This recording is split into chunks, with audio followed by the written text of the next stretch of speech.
Okay. Okay. Hi, Dr. Rediet. Hi, Dr. Nicole.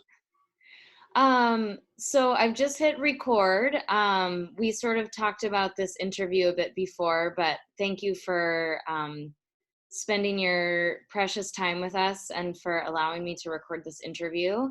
For anyone who will be listening to this, can you just start out by saying who you are, where you work, and how you know Lifebox?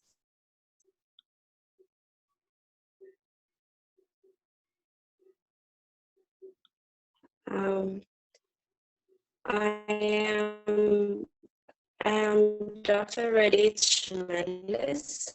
Uh, I I used to work at Blackline Hospital at Addis Ababa University. I'm now shifting into Yekati 12 hospital, another teaching hospital in Addis in Ethiopia. I know Lifebox from the work that it has done worldwide, including pulse oximeter surgical safety trainings and quite a lot of surgical safety works that has done in Ethiopia.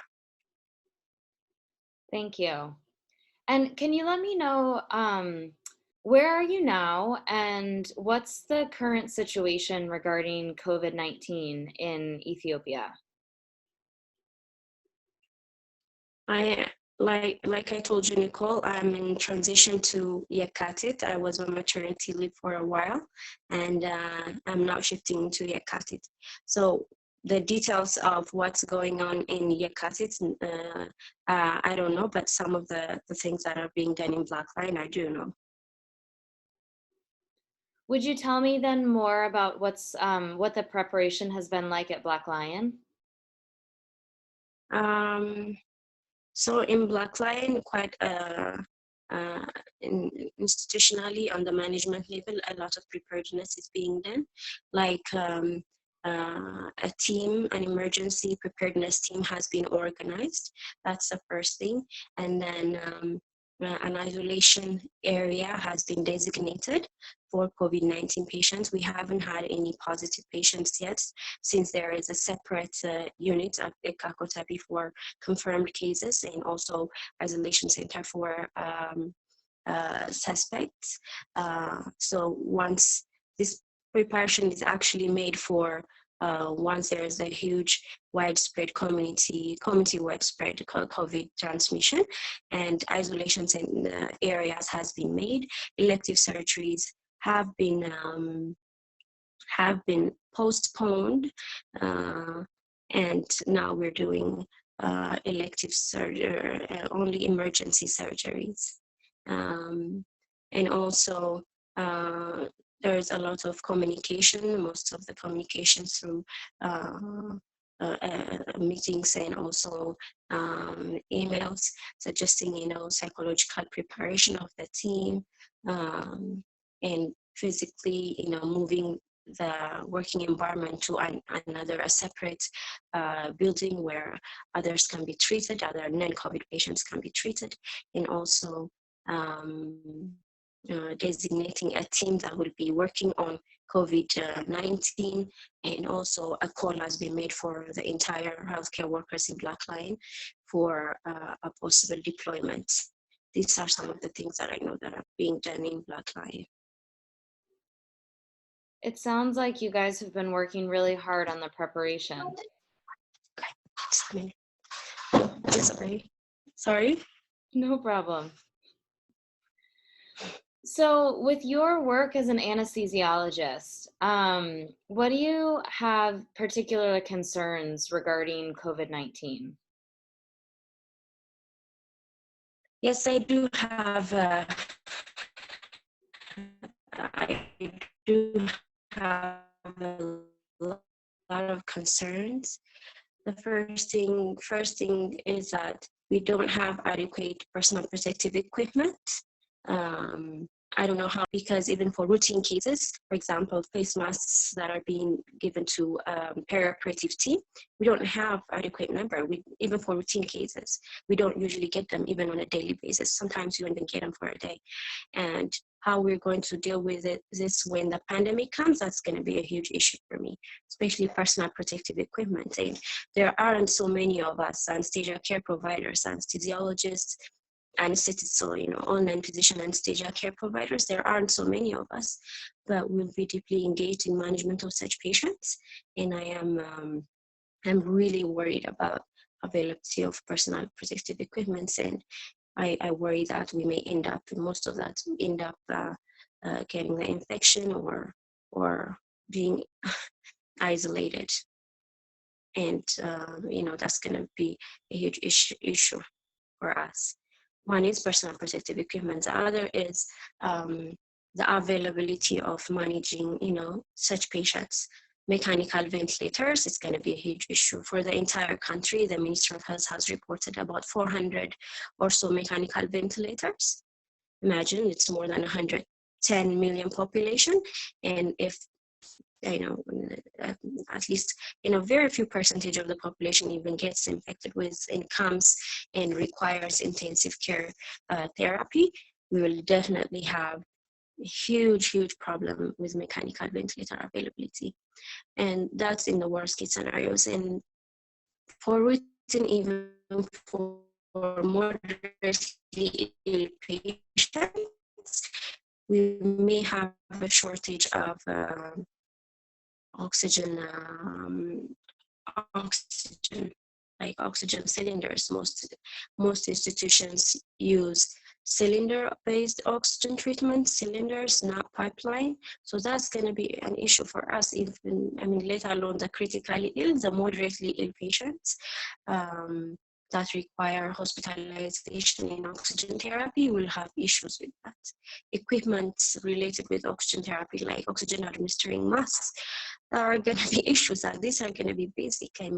When I'm short of mechanical ventilators, personal protective equipment, I don't know what I can say about my own country, because even for routine cases, we run out of these basic things. And for the pandemic, I don't think we are near ready to manage such a huge number of patients when it comes, and if it comes, and hopefully it doesn't. The other issue can be like for intensive care units, the filter, we don't have the right filters available, the HME and the HEPA filters. The HME and the HEPA filters are not readily available. We reuse it.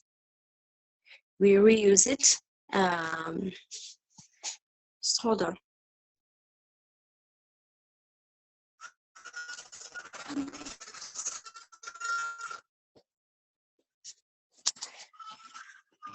I'm sorry, Nicole. Come back. We reuse. I'm so sorry about this. So the HEPA and HME filters are not available. Not easily available. Some of when they are available, we hardly ever change it. So even if they are available, they're not the functionality can be under question, because we need to exchange it for such patients, and we really need them to work, and they are not adequately available. This may put the healthcare workers that are near mechanically ventilated patients or in the OR setup, in the anesthesia machine, around anesthesia machine, at a higher risk. We're not extending them. We don't have adequate number to use them in large numbers. So this is one of my concerns. What's available? The other thing is what's available in the best setups, like a negative pressure rooms. These are not also available. It has never been available.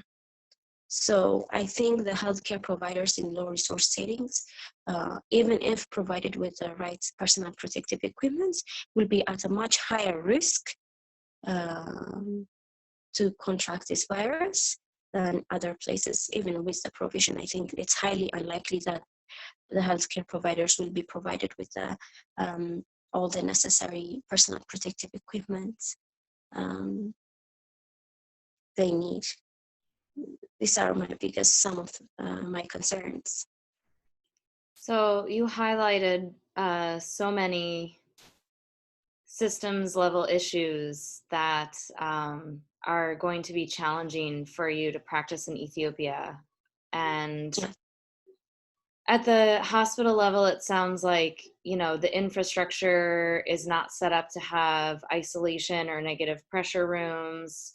You have limited supply of even oxygen therapy to give patients, limited supply of even, you know, masks to administer the oxygen. We were just talking before starting the interview about your role at Yakati, and you were saying you're now the second anesthesiologist to work there.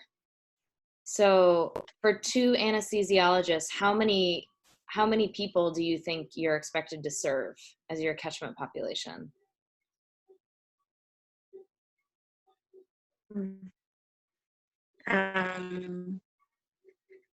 I haven't started working at Yakati yet. I have, and I need to be clear, I have resigned from Blackline, but I haven't joined for some issues at Blackline. But although I don't know the catchment area, it has been a single anesthesiologist working for the entire catchment population of Yakati. I don't have the exact number for you, but now we have been joined them at Yakati. We have planned some things. I know the person at Yakati, Lena, she was working alone to prepare isolation areas, how best to utilize the personal protective equipment she's got at that moment, you know, planning the workflow of COVID-19 in case, you know, managed in case they come to OR and so on.